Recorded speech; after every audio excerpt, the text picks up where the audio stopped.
അൽഹംദുലില്ലാഹി നഹ്മദുഹു വനസ്തഈനുഹു വനസ്തഗ്ഫിറുഹു വനസ്തഹ്ദീഹി വനുഅ്മിനു ബിഹി വനതവക്കലു അലൈഹി വനഊദു ബില്ലാഹി മിൻ ശുറൂരി അൻഫുസിനാ വമിൻ സയ്യിആതി അഅ്മാലിനാ മൻ യഹ്ദില്ലാഹു ഫഹുവൽ മുഹ്തദി വമൻ യുദ്ലിൽ ഫലൻ തജിദ ലഹു വലിയ്യൻ മുർഷിദാ അഷ്ഹദു അൻ ലാ ഇലാഹ ഇല്ലല്ലാഹു വഹ്ദഹു ലാ ശരീക ലഹു وأشهد أن نبينا محمدا عبده ورسوله أرسله بالهدى ودين الحق ليظهره على الدين كله ولو كره المشركون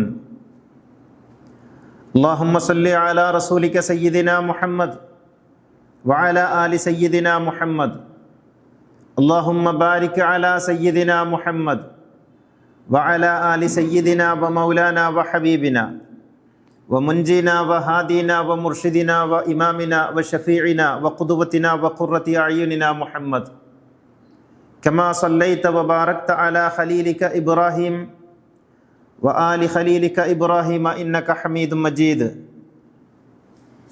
يا أيها الذين آمنوا اتقوا الله حق تقاته فلا تموتن إلا وأنتم مسلمون أعوذ بالله من الشيطان الرجيم بسم الله الرحمن الرحيم يا أيها الذين آمنوا كونوا قوامين لله شهداء بالقسط ولا يجرمنكم شنآن قوم على ألا تعدلوا اعدلوا هو أقرب للتقوى واتقوا الله إن الله خبير بما تعملون സഹോദര സഹോദരികളെ, തഖ്വ ഉൾക്കൊണ്ട് ജീവിതത്തിൽ സൂക്ഷ്മതയും ജാഗ്രതയും പാലിച്ച് ജീവിക്കണമെന്ന് എന്നെയും നിങ്ങളെയും ഉണർത്തുകയാണ്. അള്ളാഹു നമ്മെ എല്ലാവരെയും സച്ചരിതരായ ദാസന്മാരിൽ ഉൾപ്പെടുത്തി അനുഗ്രഹിക്കുമാറാകട്ടെ. അകമ്പൊരുളിൻ്റെ പ്രധാനപ്പെട്ട ആശയങ്ങളിൽ 10ാമതായി നാം എഴുതി വച്ചിരിക്കുന്നത് മിതത്വമാണ് വേദമാർഗം എന്നുള്ളതാണ്. ഏതൊരു വിഷയത്തിലും ഏതൊരു കാര്യത്തിലും നടുനില സ്വീകരിക്കുക എന്നുള്ളതാണ് വേദങ്ങളുടെ ഒരു ശൈലി.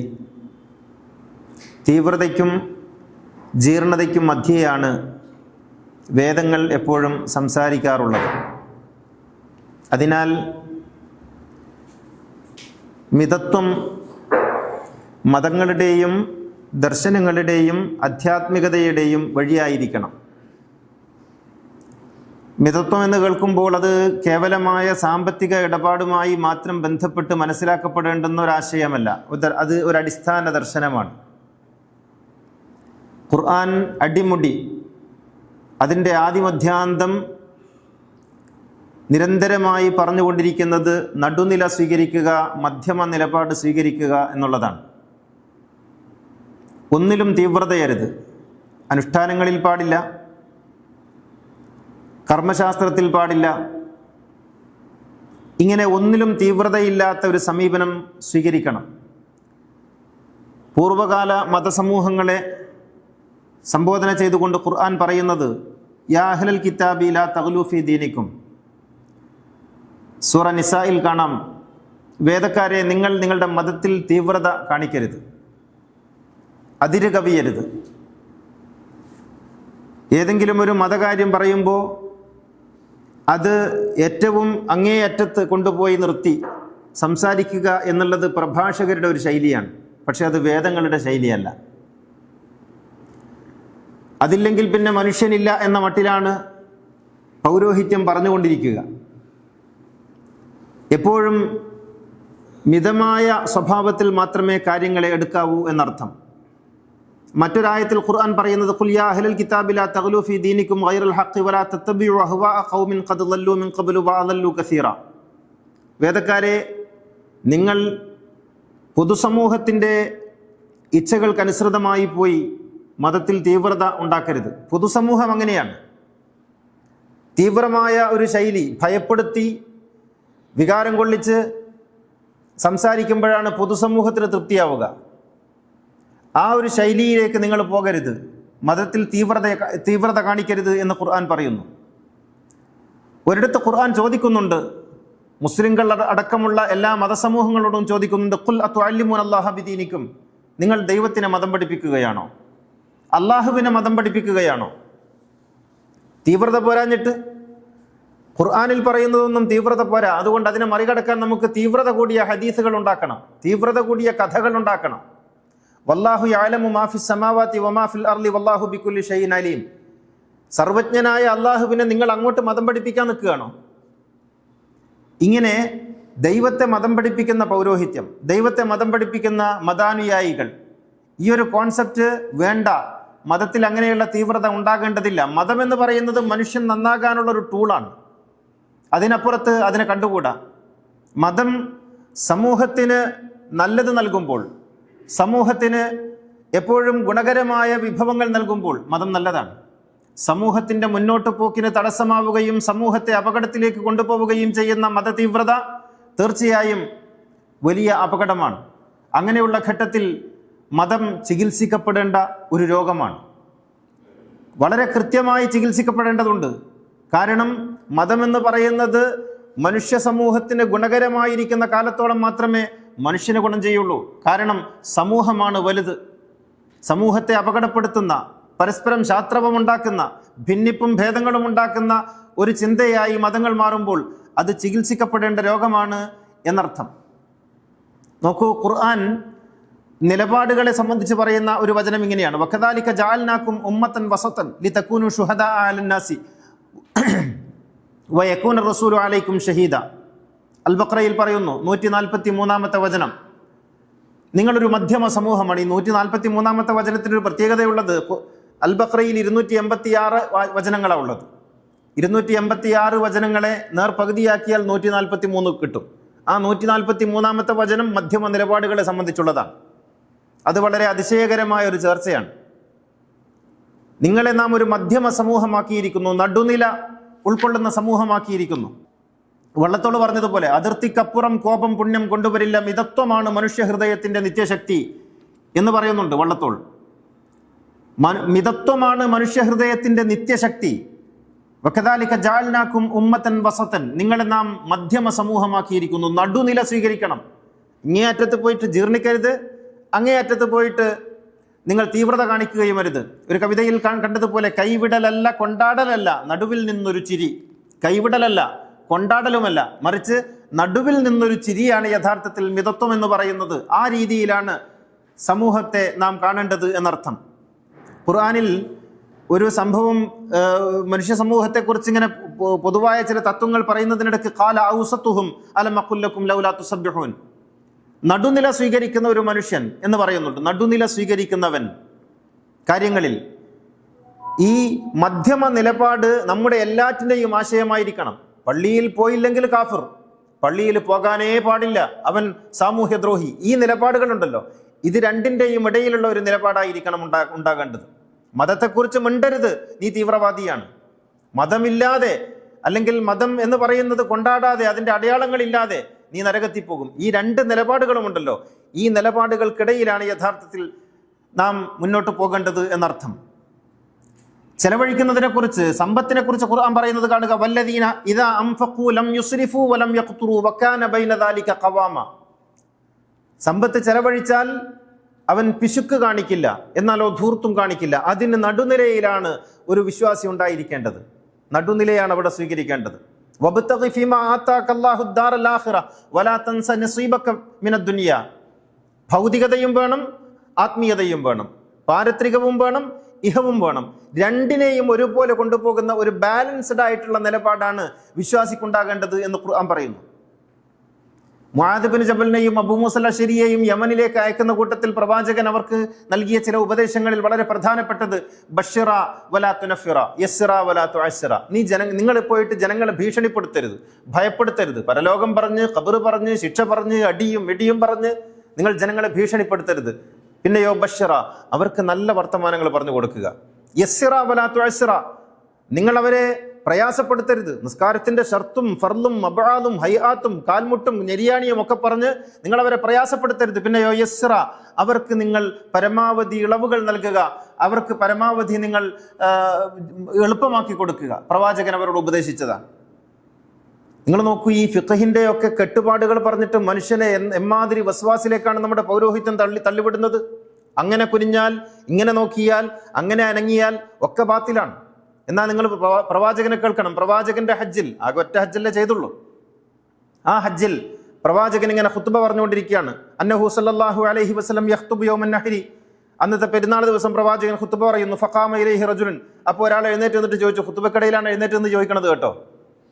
എന്നിട്ട് ചോദിച്ചു, ഫഖാല കുന്തു അഹ്സിബു അന്നഹു കദാ ഖബല കദാ സുമ്മ ഖാല ആഖർ, ഒരാൾ എഴുന്നേറ്റ് പറഞ്ഞു, നബിയെ ഞാൻ ഇങ്ങനെയൊക്കെയാണ് ഹജ്ജ് എന്നാ വിചാരിച്ചത്, ഞാൻ അങ്ങനെയൊക്കെയാണ് ചെയ്തത്, ഇപ്പൊ നോക്കുമ്പോൾ അങ്ങനെയൊന്നും അല്ലല്ലോ.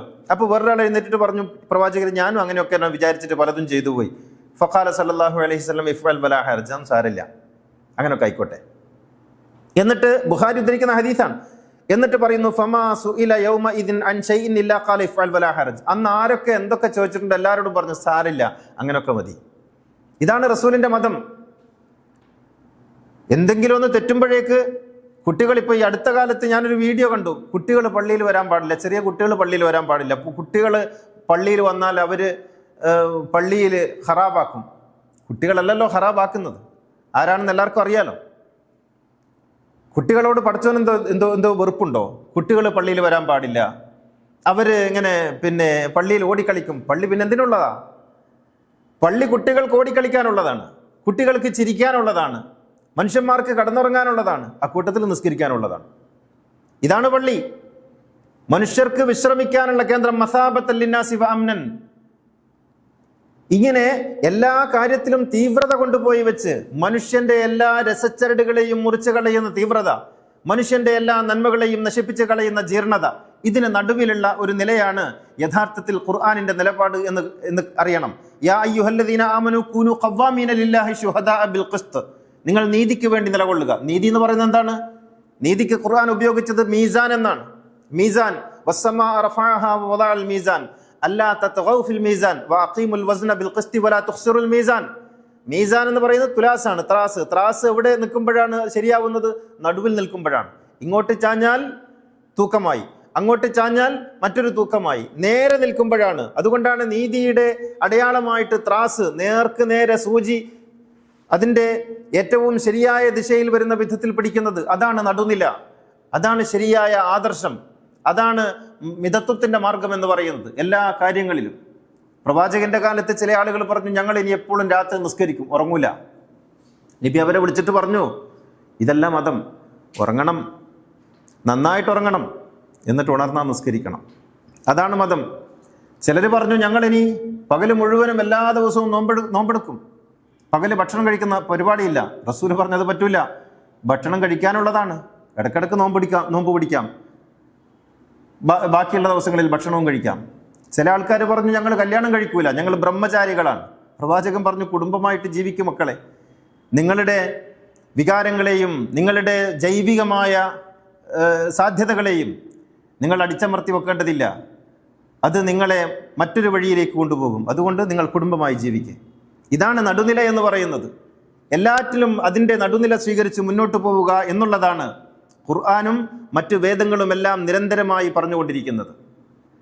മതത്തിൻ്റെ കാര്യത്തിൽ ഞാൻ നേരത്തെ പറഞ്ഞല്ലോ, വ്യക്തി സമൂഹം എന്നിങ്ങനെ രണ്ട് ദ്വന്ദ്ങ്ങളുണ്ട് നമ്മൾ ഓരോരുത്തർക്കും. ഞാൻ ഒരേ സമയത്ത് വ്യക്തിയാണ്, ഞാൻ ഒരേ സമയത്ത് സമൂഹത്തിൻ്റെ ഭാഗവുമാണ്.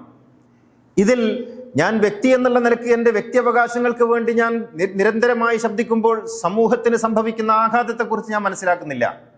സമൂഹത്തിന് വേണ്ടി മാത്രം പറയുമ്പോൾ വ്യക്തി എന്നുള്ള നിലക്ക് എൻ്റെ ജീവിതത്തെ ഞാൻ കാണുന്നില്ല. അപ്പൊ അതിനിടയിലുള്ള ഒരു സമീപനമുണ്ട്, സമൂഹത്തിൻ്റെയും വ്യക്തിയുടെയും ഇടയിൽ ഒരു സമീപനമുണ്ട്. ആ സമീപനമാണ് ഞാൻ സ്വീകരിക്കേണ്ടത്. ഇസ്ലാമിക വിശ്വാസശാസ്ത്രം പറയുന്നിടത്ത് ബൈനൽ ഖൗഫി വറജ എന്ന് പറയും. ആശങ്കയുടെയും പ്രതീക്ഷയുടെയും മധ്യയാണ് മനുഷ്യന്റെ ജീവിതം മുന്നോട്ട് പോകേണ്ടത്. ഇവിടെയൊക്കെ ഈ നടുനിലയാണ് നമ്മൾ സ്വീകരിക്കേണ്ടത്. ചെറുവഴികളുണ്ട് മുന്നിൽ, വലുവഴികളുമുണ്ട്. എന്നാൽ ഞാൻ പോകുന്നത് എന്നെ വിളിക്കുന്ന നടുവഴിയിലൂടെ എന്ന് വള്ളത്തോൾ പറയുന്നുണ്ട് ഒരിക്കൽ. എന്നെ വിളിക്കുന്ന നടുവഴിയിലൂടെയാണ് ഞാൻ പോകേണ്ടത്. പ്രവാചകൻ പറയുന്നുണ്ട്, ഇന്നല്ലാഹ ലം യബ്അസ്നി മുഅന്നിതൻ വലാ മുതഅന്നിതൻ. വീറും വാശിയും കാണിക്കാനല്ല എന്നെ അല്ലാഹു അയച്ചിട്ടുള്ളത്. പിന്നെ യവലാകിൻ ബഅസ്നി മുഅല്ലിമൻ മുയസ്സിറൻ. ജനങ്ങളെ നടുവഴിയിലൂടെ നയിക്കുന്ന നല്ല ഒരു അധ്യാപകന്റെ റോളാണ് എനിക്കുള്ളത്. അല്ലാതെ വീറും വാശിയും കാണിച്ച് അങ്ങനെ അതാണ് മതം, താടി ഇത്ര ഇഞ്ച് നീട്ടണം, താടി പഠിച്ചാ കുറ്റം, താടി ഇത്ര പിടി വേണം എന്നൊക്കെ പറഞ്ഞിട്ട് അങ്ങനെയുണ്ടല്ലോ. ഇങ്ങനെ മനുഷ്യന്റെ എല്ലാ സ്വാതന്ത്ര്യത്തെയും ഹനിക്കുന്ന വീറും വാശിയുമല്ല പ്രവാചകൻ കാണിച്ചത്. പിന്നെയോ വലാകിൻ ബഅസനി മുഅല്ലിമൻ മുയസ്സിറൻ, ജനങ്ങൾക്കെല്ലാം എളുപ്പമാക്കി കൊടുക്കുന്ന. അങ്ങനെ ആവട്ടെ, ശരി. ഒരാൾ വന്നിട്ട് പറഞ്ഞു, നബി എനിക്ക് രാവിലെ എഴുന്നേക്കാൻ പറ്റുന്നില്ല, ഫജ്ർ നിസ്കരിക്കാൻ പറ്റുന്നില്ല. നബി പറഞ്ഞായിക്കോട്ടെ, നീ ഉറങ്ങി എഴുന്നേറ്റാ നിസ്കരിക്കുക. അതാണ് ഇസ്ലാം, അതാണ് പ്രവാചകന്റെ മതം എന്ന് പറയുന്നത്.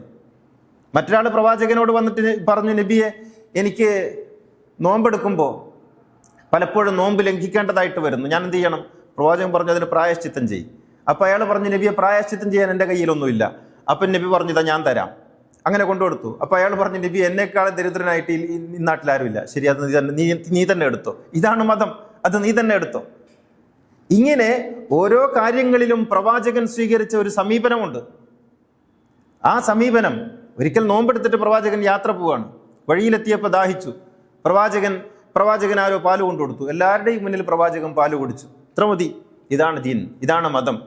ഈ രീതിയിലുള്ള ഒരു സമീപനം ഉണ്ടല്ലോ, ആ സമീപനമാണ് യഥാർത്ഥത്തിൽ വേണ്ടത്. ഒരിക്കൽ ഒരു പെൺകുട്ടി വന്നിട്ട് പറഞ്ഞു, നബി എന്നെ എൻ്റെ പിതാവ് ഇഷ്ടമില്ലാത്ത ഒരാൾക്ക് കല്യാണം കഴിച്ചു കൊടുത്തു. നബി പറഞ്ഞു, സാരില്ല, നീ പോണ്ട, ആ വിവാഹം നീ വേണ്ടെന്ന് വെച്ചേക്ക്.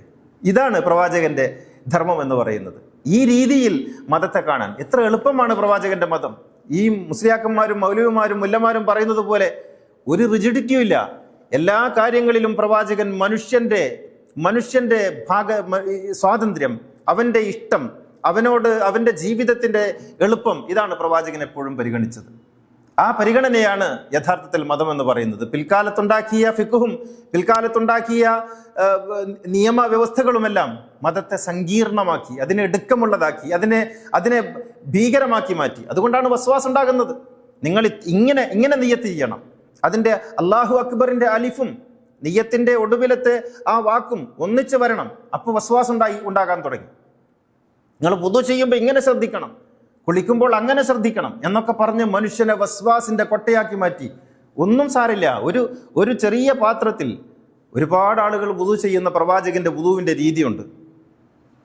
ഇങ്ങനെ ഏതൊക്കെ കാര്യങ്ങളിലാണോ പ്രവാചകൻ നമുക്ക് എത്രത്തോളം എളുപ്പമാക്കാമോ അത്രത്തോളം എളുപ്പമാക്കി തന്നു. അങ്ങനെയാണ് വേദങ്ങളെല്ലാം നൽകിയിട്ടുള്ളത്. ആ രീതിയിൽ അനുതാപത്തിൽ മുങ്ങിയും അഹങ്കാരത്തിൽ കുതിച്ചും മനുഷ്യൻ നശിച്ചു പോകും. ഇരുവഴികളുമല്ല നല്ലത്, നടുവഴിയാണ് സുഖദം എന്ന് കുമാരനാശൻ പറയുന്നുണ്ട്. നടുവഴിയാണ് സുഖദം.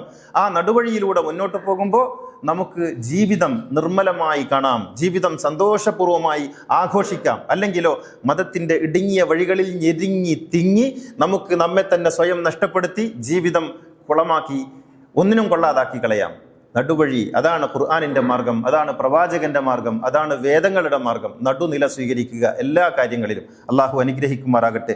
അഖൂലു ഖൗലി ഹാദാ വഅസ്തഗ്ഫിറുല്ലാഹൽ അദീം ലി വലക്കും വഅസ്തഗ്ഫിഹി അന്നി വഅൻകും വഅൻ ജമീഇൽ മുസ്ലിമീന വൽ മുഅ്മിനീന അജ്മഈന ഫസ്തഗ്ഫിറൂഹു ഇന്നഹു ഹുവൽ ഗഫൂറുർ റഹീം. അൽഹംദുലില്ലാഹില്ലദീ ഹദാനാ ലിഹാദാ വമാ കുന്നാ ലിനഹ്തദിയ ലൗലാ അൻ ഹദാനല്ലാഹ്. അസ്സലാത്തു വസ്സലാമു അലാ സയ്യിദിനാ മുഹമ്മദിൻ സയ്യിദിൽ കൗനൈനി മഹ്ബൂബി റബ്ബിൽ മശ്രിഖൈനി വൽ മഗ്രിബൈൻ ഖാതമിൽ അംബിയാഇ സയ്യിദിൽ മുർസലീൻ മുറാദിൽ മുഷ്താഖീൻ മഹ്ബൂബിൽ ആശിഖീൻ ജദ്ദിൽ ഹസനി വൽ ഹുസൈൻ സാഹിബിൽ ഹറമൈനി വബ്നി സബീഹൈൻ സയ്യിദിനാ മുഹമ്മദ് ഇബ്നി അബ്ദുല്ലാഹി ഇബ്നി അബ്ദുൽ മുത്തലിബ് സല്ലല്ലാഹു അലൈഹി വഅലാ ആലിഹി വസഹ്ബിഹി അല്ലദീന ജാഹദൂ ബി അംവാലിഹിം ഫീ സബീലില്ലാഹ് വബാഉ നുഫൂസഹും ലിദീനിൽ ഹുദാ റളിയല്ലാഹു അൻഹും വറളു അൻഹു ദാലിക ലിമൻ ഖശിയ റബ്ബഹ. ഇന്നല്ലാഹ വമലായികതഹു യുസല്ലൂന അലൻ നബി യാ അയ്യുഹല്ലദീന ആമനൂ സല്ലൂ അലൈഹി വസല്ലിമു തസ്ലീമ. സഹോദര സഹോദരികളെ, തഖ്വയുള്ളവരായിരിക്കണമെന്നൊന്നുകൂടി ഉണർത്തുകയാണ്. അധ്യാത്മ ജീവിതത്തിൻ്റെ മേഖലയിലും തീവ്രതയും ആത്യന്തികവാദവും നമുക്ക് കാണാം. എന്താണ് തസവുഫ് എന്നറിയാതെ, എന്താണ് ആധ്യാത്മികത എന്നറിയാതെ ജീവിതത്തെ പാടെ ഉപേക്ഷിക്കലാണ് തസവുഫ് എന്ന് കരുതി ഒരുതരം വരണ്ട ജീവിതം നയിക്കുന്ന, ബോധപൂർവം വരണ്ട ജീവിതം നയിക്കുന്ന ചില ആളുകളെ കാണാം. നേരാവണ്ണം വസ്ത്രം ധരിക്കാതെ, ശരിയായ രീതിയിൽ ശരീരമൊന്നും വൃത്തിയാക്കാതെ, ബോധപൂർവം, എന്നിട്ട് ഇതാണ് തസവുഫ്, ഇതാണ് സൂഫിസം എന്നൊക്കെ വിചാരിക്കുന്ന ആളുകൾ. ഞാൻ പറയുന്നത് അവധൂതന്മാരെ കുറിച്ചല്ല കേട്ടോ. അവധൂത ജീവിതം മറ്റൊന്നാണ്. അവധൂത ജീവിതം നമുക്ക് മാതൃകയല്ല. അവധൂത ജീവിതം, അവരുടെ ഉന്മാദത്തിൻ്റെ ലഹരിയിൽ അവർ മറ്റൊരവസ്ഥയിൽ ജീവിക്കുന്നവരാണ്. അത് പൊതുസമൂഹത്തിന് മാതൃകയല്ല. ഒരവധൂത ജീവിതവും മാതൃകയല്ല. അവർ ആദരിക്കപ്പെടേണ്ടവരാണ്, അവർ മാനിക്കപ്പെടേണ്ടവരാണ്. തീർച്ചയായും അവർ അത്യുന്നതമായ പ്രണയലഹരിയിലാണ്. പക്ഷേ അവർ നമുക്ക് മാതൃകയല്ല. പ്രവാചകൻ അവധൂത ജീവിതത്തിൻ്റെ അപ്പുറം കടന്നയാളാണ്. അപ്പോൾ അവധൂതൻ എന്ന് പറയുന്നത് മാതൃകയല്ലാത്തത് കൊണ്ട് തന്നെ കുപ്പായമിടാതിരിക്കലാണ്, അല്ലെങ്കിൽ മുഷിഞ്ഞ വേഷം ധരിക്കലാണ്, നാറുന്ന കോലത്തിൽ നടക്കലാണ് തസവുഫ് എന്നൊക്കെ വിചാരിച്ചിട്ട് അങ്ങനെ നടക്കുന്ന ആൾക്കാരുണ്ട്. യഥാർത്ഥത്തിൽ അത് ആധ്യാത്മികതയിൽ അതിരുവിടലാണ്, ആധ്യാത്മികതയിലെ തീവ്രവാദമാണ്. ഒന്നിലും തീവ്രത നല്ലതല്ല. ശരീഅത്തിൽ തീവ്രത നല്ലതല്ലാത്തതുപോലെ തസവുഫിലും തീവ്രത നല്ലതല്ല. തസവുഫ് എന്ന് പറഞ്ഞാൽ പ്രണയമാണ്, അത് ഭക്തിയുടെ പാരമ്യതയാണ്, ഇലാഹിനോട് പൂർണ്ണമായും ചേരലാണ്, രണ്ടല്ലാത്ത അവസ്ഥ ഉണ്ടാകലാണ്. പക്ഷേ അവിടെയും നാം നമ്മുടെ ജീവിതത്തെ മറന്നുപോകരുത്. നമ്മുടെ ജീവിതത്തെ അങ്ങനെ ഉണ്ടല്ലോ, ഒരു തരം കാട്ടിക്കൂട്ടലായിട്ട് നമുക്ക് പലപ്പോഴും അനുഭവപ്പെടും. വിക്രിയകൾ ഒപ്പിക്കുക, കോപ്രായങ്ങൾ കാണിക്കുക, അതല്ല തസവുഫ്. തസവുഫ് എന്ന് പറഞ്ഞാൽ ജീവിതത്തോടുള്ള നമ്മുടെ ബാധ്യത, ഈ സുന്ദരമായ മനോഹരമായ ജീവിതം, ഈ ജീവിതത്തെ നാം അതിൻ്റെ മാന്യതയോടെ, അതിൻ്റെ ആദരവോടെ ജീവിതത്തെ കാണുകയും പ്രണയത്തിൻ്റെ വഴിയിൽ നാം സ്വയം സമർപ്പിക്കുകയും ചെയ്യണം.